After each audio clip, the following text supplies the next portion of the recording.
Olá, tudo bem? Eu sou Luiz Camargo e seja muito bem-vindo.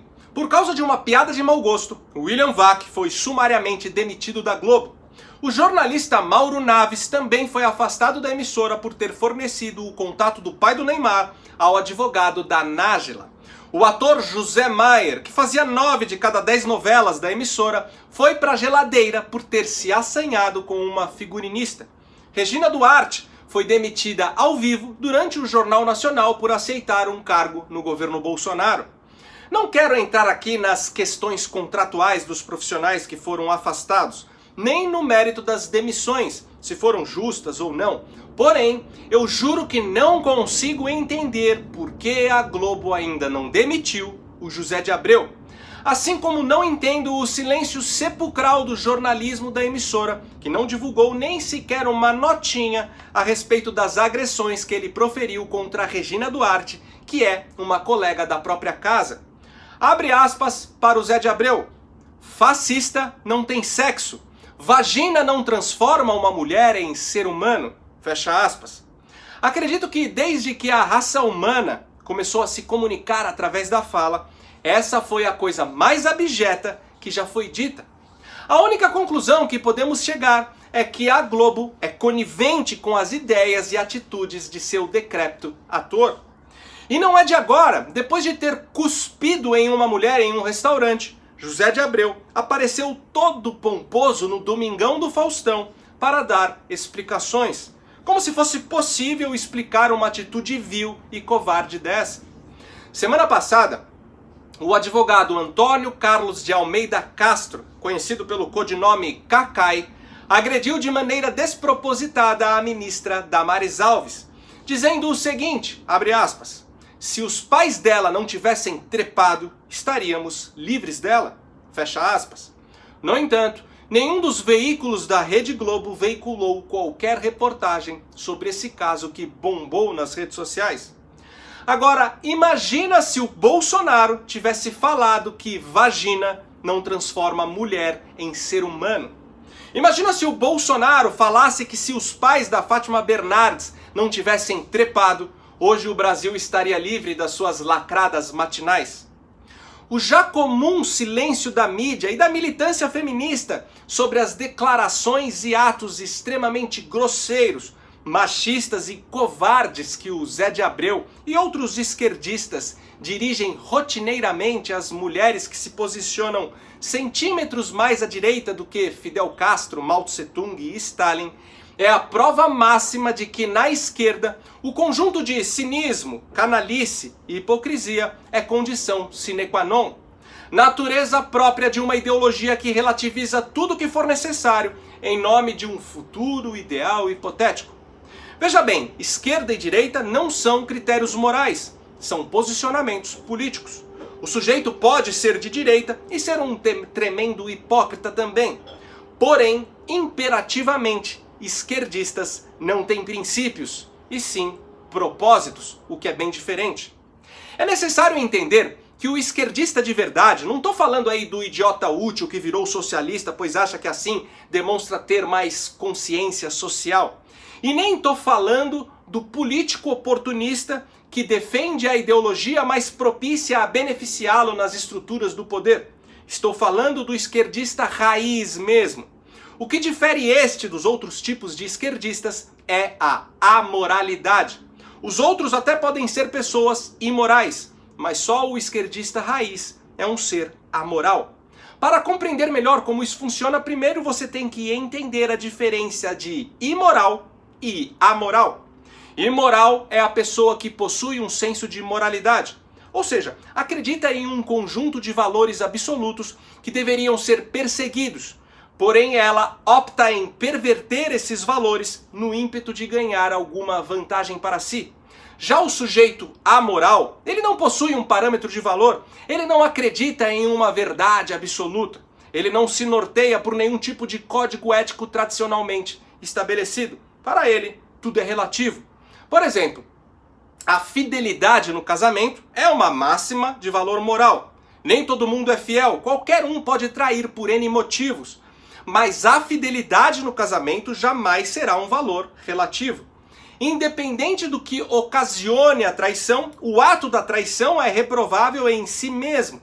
Então, em um caso de imoralidade, o camarada trai a sua esposa sabendo que isso é uma atitude errada, mas resolve trair mesmo assim para satisfazer um desejo seu.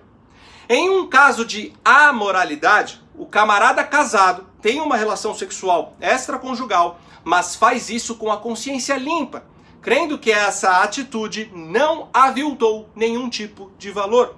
Inclusive, nesse caso, o termo traição nem se aplica. O amoral não se pauta em verdades absolutas que estão acima dele. Ele tem os seus objetivos como medida de valor para todas as coisas.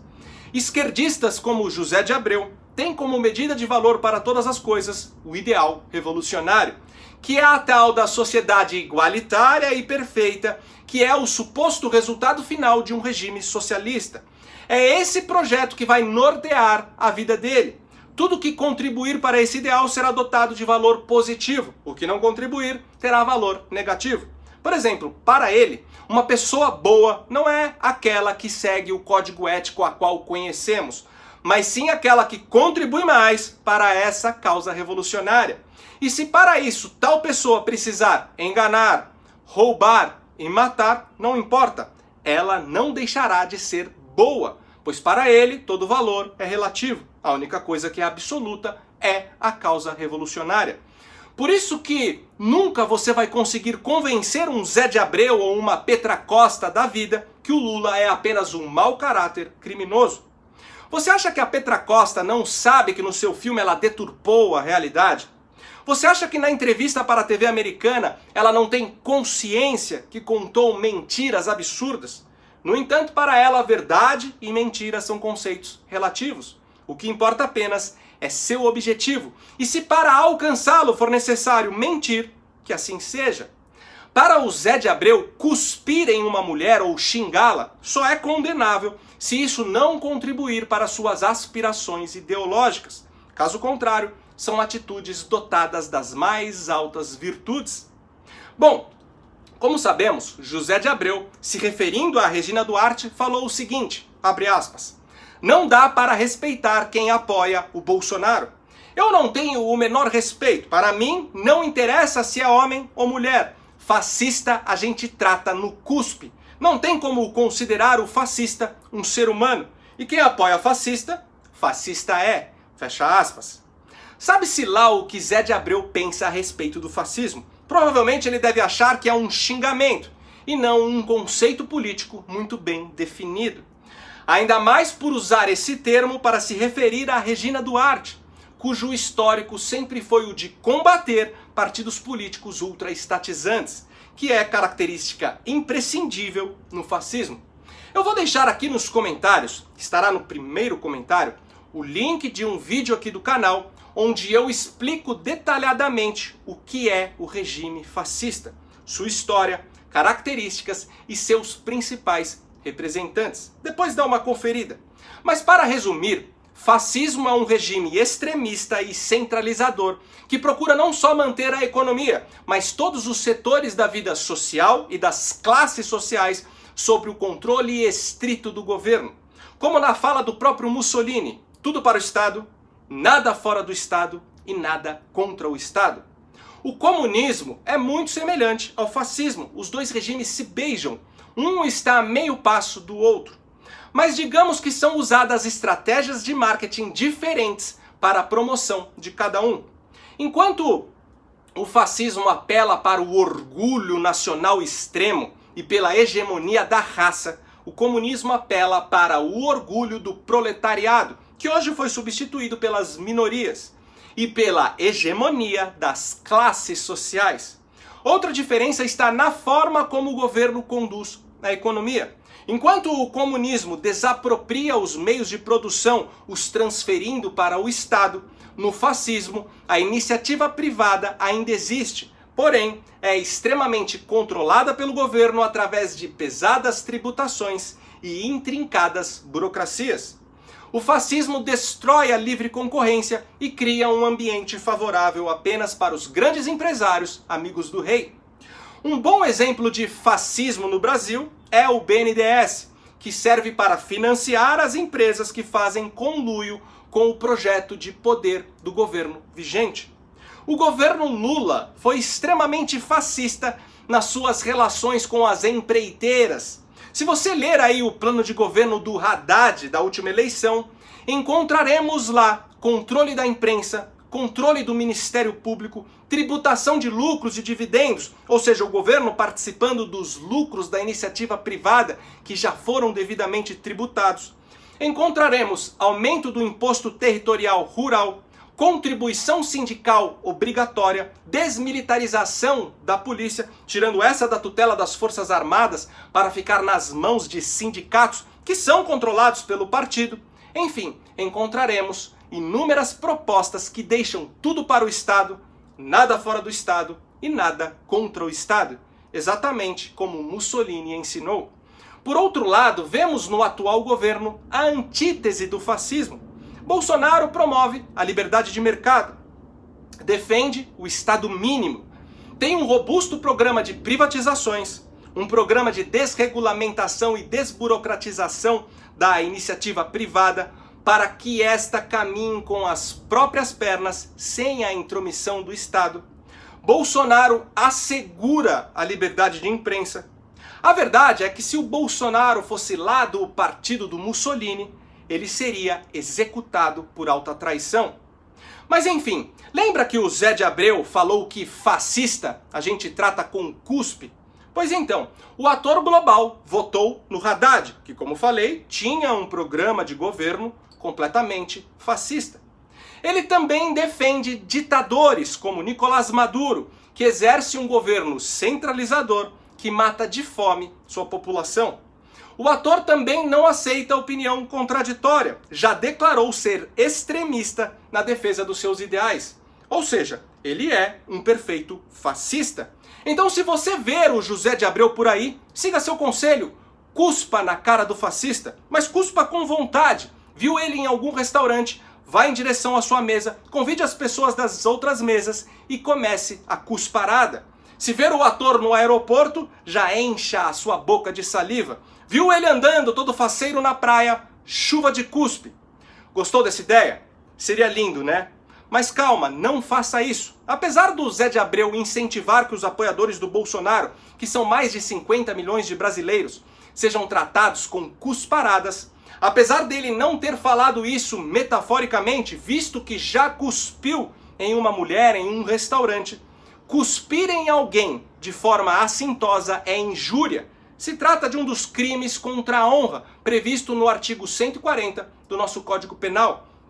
E nós, conservadores, respeitamos as leis. Somos pessoas de bem, não somos como o Zé de Abreu. Então, se você ver o ator por aí, mesmo que mereça, não cuspa nele não. Zé de Abreu é digno de pena, uma pessoa vil, cheia de ódio e ressentimentos. Ao invés de cuspir, ore pela sua vida.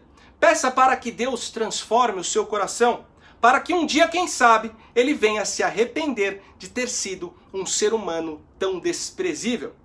Pessoal, por hoje é isso aí. Mas não vá embora ainda, que antes de encerrar o vídeo, eu quero te passar um recado rápido. Primeiro, deixa aqui nos comentários a sua opinião sobre o que foi falado hoje. Eu não consigo responder todos, mas leio, eu diria que 90% dos comentários. Como você já sabe, é muito importante também curtir e compartilhar o vídeo para ele ganhar relevância. E aproveita e confere se você continua inscrito no canal. Bom, a promoção relâmpago da minha biblioteca ia encerrar hoje, mas vou prolongar até essa sexta-feira, dia 7 de fevereiro, às 23 horas e 59 minutos. Então, terminando o vídeo, já acessa bibliotecadoluiz.com.br. São mais de 5.000 títulos com até 60% de desconto. Inclusive, eu quero indicar esse lançamento exclusivo da minha biblioteca. Minha Luta contra Hitler, do filósofo cristão Dietrich von Hildebrand. Hildebrand foi um dos maiores críticos do nazismo logo que o movimento começou, tanto que em 1933 ele teve que fugir da Alemanha. Este livro é leitura obrigatória. Na Amazon ele está saindo por R$ 67,00, mas nessa promoção da minha biblioteca você vai pagar apenas R$ 45,00. Vou deixar o link direto do livro aqui no primeiro comentário. E se você gosta do trabalho que eu venho fazendo e puder ajudar a manter esse canal em plena atividade, contribuindo com qualquer valor, o link do nosso Apoia-se está aqui na descrição. Me segue também nas redes sociais, Twitter, Instagram e Facebook, @LuizCamargoVlog. Então até o próximo vídeo, valeu!